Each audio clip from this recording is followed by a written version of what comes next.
क्या आप जानते हैं समझने और समझाने में क्या फ़र्क है? समझना और समझाना दोनों का आपको तो लगता है कि मीनिंग यही है अंडरस्टैंड, लेकिन ऐसा नहीं है, दोनों में फ़र्क है। आज उस फ़र्क को डिफ़ाइन करूँगा, इंपॉर्टेंट टॉपिक है। पूरा लेक्चर देखें और अगर आपको मेरे पढ़ाने का तरीका पसंद आए तो आप मुझसे ऑनलाइन इंग्लिश लैंग्वेज कोर्स कर सकते हैं, एक रीज़नेबल फ़ी पे कर कर। मेरा नंबर आपकी स्क्रीन पर मौजूद है। अब ज़रा इस टॉपिक को समझना है, ये कि बहुत इंपॉर्टेंट है क्योंकि ये बेसिक की चीज़ें होती हैं और इसी में आप लोग कन्फ्यूजन का शिकार हो जाते हैं। I am not getting you. Get का मतलब बहुत सारा होता है। गेट पहुंचने को भी कहते हैं। आई हैव गॉट ऑफिस, इसका मतलब मैं ऑफिस पहुंच चुका हूं। बाय द वे कई लोग कहते हैं कि गेट गॉट थर्ड फॉर्म होती है, अब तो गॉट ही ली जाती है और गॉटन भी होती है, लेकिन आम तौर पर अब मॉडर्न इंग्लिश में या अब जब हम देखते हैं ब्रिटिश उसमें एक्सेल में, तो वहाँ पर हमें यही नज़र आता है कि गेट गॉट ही किया जाता है। ऑब्सलीट हो चुका है गॉटन, अब यूज़ नहीं किया जाता।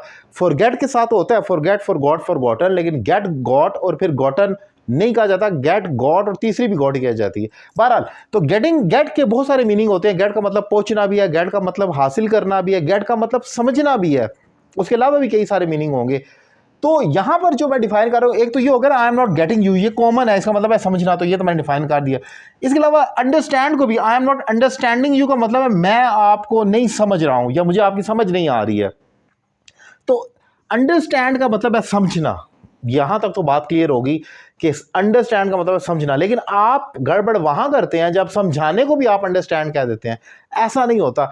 किसी दूसरे को जब समझाना हो तो उसको कहते हैं मेक समबडी अंडरस्टैंड। ये फर्क है। समझना, आपका समझना अंडरस्टैंड है, लेकिन किसी दूसरे को समझाना, वहां पर मेक का वर्ब आपको यूज करना होता है समझाने के लिए। समझाने की कोई टिपिकल इंग्लिश डिक्शनरी में नहीं मिलती। हम उस अंडरस्टैंड के वर्ड को यूज करते हैं, लेकिन उसके साथ मेक समबडी अंडरस्टैंड, कोई भी उसमें समबडी में आ सकता है। जैसे I will make you understand, मैं आपको समझाऊंगा। अब यहां पर मीनिंग ये होगा समझाना, समझना नहीं।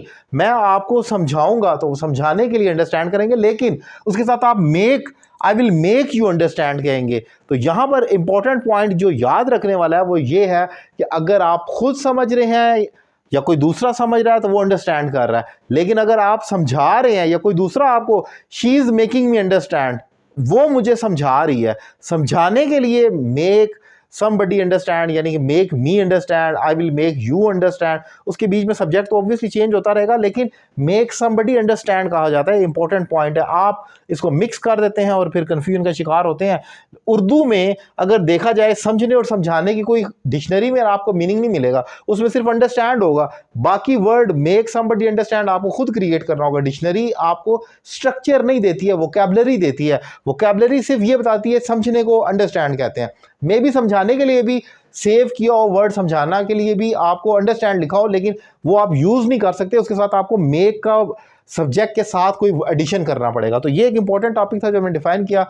कोशिश की है इसको ज़्यादा बोरिंग ना करूं, टू द पॉइंट बात करूं। उम्मीद करता हूं लेक्चर आपको पसंद आएगा। अपनी राय का लाजमी इज़हार करें व्हाट्सएप पर। Thank you very much.